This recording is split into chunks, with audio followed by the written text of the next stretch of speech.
Hi, it's Darin Butcher here from Darin's Desk, and just wanted to bring you up to speed with the latest in the market trends. We've got it a little bit different at the moment. We've been asked a lot of community questions. So Carley Eldridge from our marketing department has joined me today to ask some of those questions. Over to you, Carley. Hi. Hi. We're back. Again. I'm going to say this is almost like the first Darin's Desk because I feel like the years have been a bit of a write-off already. It's been interesting. It's been a very quick start to the year, hasn't it? We're mid-March. Yeah, absolutely. Mid-March. Absolutely. It's happening. So much happening. Wow. I've got a million questions. Are you ready? Are you ready? Yep. Okay, I want to talk about what kind of buyers we're seeing at the moment. Yeah, it's an interesting one out in the marketplace at the moment. Prices have shifted, of course. So the different buyers that are coming out of the woodwork, there's a lot of first home buyers that are coming out at the moment. They're realising interest rates are going to rise, and so they're trying to lock in early. 600, 650, 700, 750, somewhere thereabouts. Those properties, if you've got a property that's under that at the moment in the area, then you really want to call us out because it's probably not. So it's a good little category. We've got the new estates, and new estates have popped in price. So even the cheapies through the new estates probably range from 8 to $1 million. And there's a lot of buyers out there looking for that at the moment. Now, they're getting snapped up pretty quickly, those new estates. Very quick. What are the 3 or 4 main ones that have still got some availability at the time of recording? Because it could probably change tomorrow. But Yeah. But look, I think they've all got it. They've got the availability of it. But there's some cheaper version ones that were bought early in the piece, whether they'll be bulk build jobs or whatever the case may be. And they're now seeing really great prices because the top market's moved up further. And you've got, to break the million over there now is a norm rather than abnormal. Mm-hmm. So anything that appears between 8 and $1 million is really, really desired. So, how does it work with, something over there that's worth in a new estate on a smaller block? Yep. But it's a 4-bedroom home and they're beautiful new homes. Yep. And you've got someone sitting on like a 750, 800 square metre block in Gorican. Yep. And home's probably 30, 40 years old. Yep. How do they even compare in price? Are they that's a good question. Similar? No, because the new estate, it's still really, really popular for the investors to keep buying because they're really neat and tidy. They're easily rented. They get a little bit higher in rent. Depends on the spot in Gorican, as it does other suburbs, that might be around Charm Havens, Wyongas, Camwells, all the rest of the stuff that's there. So block size is really, really important, and it's now becoming something they're starting to refocus back on. But new estates, they still seem to be, they want the newer properties around them and things like that. So depending on your surroundings, I suppose. Are most people open to both, or you're seeing buyers that really want new, or they really want to get out of those new estates and get into the established areas? The new people want the new areas, and then there are some buyers that are actually flexible. They'll go either, as long as they get the block they're after. And because of certain build jobs now, they're looking for certain size frontages or certain depths, which aren't being offered in new estates. And because the blocks are being cut smaller and smaller and smaller, it's allowing an opportunity for people to drift back to the older estates and start to modern them up. So okay. Supply and demand. It always swings. What is it at the moment? Yeah, it's still certainly, the buyers are out there in bulk, and so it's still a seller's market, although we have seen different categories finding it a little bit more tougher than, say, some others. So I will say to you that at the moment, the huge demand for acreage still always has been since the pandemic's actually started. It's been something that's been highly desired. Your Noravilles, Nora Heads are really, really popular areas. Your Lake Memorial popular area. And you're starting to find your waterfronts and Lake Macquarie's are starting to become really desired as well. So there are some certain areas that are really doing really, really gangbusters. But look, if you fit those categories where the buyers we were saying the bulk of the buyers are, then you're going to find people as well. Yeah, okay. Dual locks are another one that's popular. And what about with borders finally opening up domestically and internationally? Yep. People weren't travelling, they weren't spending money. Yep. So they were renovating or they were looking for investment properties. Now that that's all changed, are we going to see a change in the market with borders opening up, whether it's for better or worse? Yeah, well, it's a very good question. And it's let me start with maybe not the borders open. Let's go through a few of the variables that might be there at the moment. We've got an election coming up in May, or so they say. And so either side, a month, generally you find a little bit tougher. You've got the war overseas, and people are finding that the stock markets have been very volatile, and of course gold, oil, and silver are quite strong. So there's some parts of it that are the commodities that are really, really strong there. And then you've got in Australia, you've got the borders opening, and we have been 50-50 about that because whilst we're going to lose a lot of people out, there's still a lot of people that are going to bring overseas money that couldn't spend it over there. And we have seen a large contingency of Indian people starting to buy in the area, and that the borders are open there, and I'm sure they're going to be buying hard. So and they have been interested predominantly in new estates. So yeah, there's a fair few variables there. The big one for me is that interest rates have already gone up. Regardless of whether the Reserve Bank have put it up, the banks have put it up in movement to it, and I'm sure they're making some pretty good margins at the moment. We're going to see that at the end of the year, they're already talking that the Reserve Bank will put some up. So I think you're going to find that, if you add another 1% or 0.5% to the interest rates, it's going to probably slow people up from wanting to buy. And there'll be some people who have bought that'll come out of their 2-3 year lock-ins and probably find it a little bit tough to hang on. Know they've made a margin. Small margin will be good enough, and they may put their properties to the market. So I think there'll be a lot more that comes on at the end of the year. In saying that, at the moment, there's a market for a seller to sell, and so it's... and a buyer to buy. Yeah, no time better than now. It's actually a market for both at the moment, isn't Absolutely. it? Yeah. Look, from a buyer's perspective, I think you can look at that, the fact that you can pick the eyes out of it and see that there is opportunity there. In saying that, I think that a buyer should go in with a 10, 15, 20-year plan. Me personally, I advise people 20, 30 years. I think if you're going in with that sort of attitude, it doesn't matter when you buy, really. Your interest rates are lower at the moment, so if you could pick something up around the 2.5%, which you can, then you're going to find that if it goes up by 1%, that's like whacking another $200,000-$300,000 on top of a purchase price.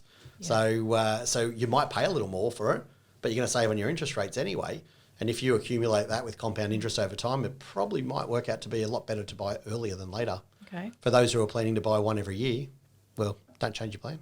The other rumour that we're hearing a lot about at the moment is the market's going to crash. It can't keep going up. Yep. Now, I just want to talk about our own Wiseberry stats for a minute. Yep. So I've got in here our average sale price in February was over 900,000 and it was about 750,000 just 4 weeks ago. Yep. It's 150K difference. Yep. What's going on there? Look, it was just a great property sale. In all fairness, prices can fluctuate, and there was a property that was a multi-million-dollar sale that was in Tukley that actually did probably lift the median price of our properties, and that probably helps a little bit. Look, everyone will say, oh, it's me because we're better salespeople and all the rest of the stuff that's there. We are getting more than the other agents for the same style of property. There's no question about it. You only got to do your homework on that, and you can see that clearly, that we can make, $30,000, $40,000, $50,000 difference for an average person, which is just monstrous. Yeah. But that stat, I think, is a little bit skewy.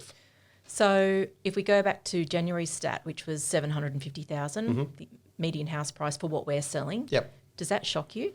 Well, I would say the medium's probably up at 8. I can see that trend starting to move. It does shock me. It's fantastic for our area, fantastic for the people in it. There's a lot of equity that's out there. It's whether you're going to use that equity right. That's the main thing. Well, I did a search on realestate.com a week ago for a 4-bedroom house in 2262, 2263, 2259. Nothing under 700,000. Yeah. Incredible, isn't it? Incredible. It's shocking, and I think people would be really surprised to know that. Yep. Well, here's the interesting stat that I think is that people will say, oh, it's too dear, I won't buy one now and all the rest of it. In 10 years' time, that'll be 1.5 million, 1.4, 1.3, somewhere thereabouts. And people will say, no, there's no way it's going to be that in 10 years' time. Tradition showed us that we can work back from that. That 700 would be 350 going back 10 years ago, would be, 175 going back, 10 years before that.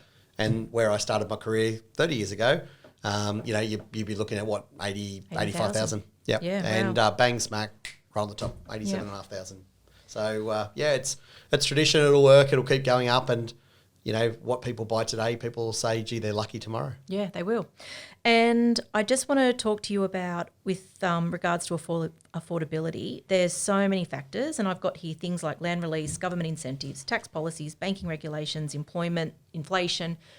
What do you think are the main factors? Because we can talk about Sydney market, but it's just, we're not a Sydney market anymore. We used to have that flow-on effect, and we just don't get that anymore. Yep. What do you think are the main factors at the moment with affordability and what's going on? I think it's becoming unaffordable, and hence I think that there's a lot of strategies that we've got in mind for the future that we're going to try to help young people get into the market through their parents or through themselves or through part-time jobs or whatever the case may be. Look, I think it'll come back. I do believe the market will change, but at the moment, you wouldn't want to be a betting man to say it'll go one way or the other. And, you've got to remember too that we're on a political knife edge at the moment. Nobody knows which political party is going to get in. And I don't care, really. At the end of the day, I'm not politically minded to say one way or the other. I wouldn't be that silly to be in real estate and do that. But what I will say is there is a difference in trending for each political party. Sometimes the markets go forward with one, sometimes the market goes back with another. I think we've got to take that into account. So there's a lot of variables out there that are going to be potentially out there to change the market. Let's face it, more than anything. If the market crashed tomorrow, though, would you be surprised?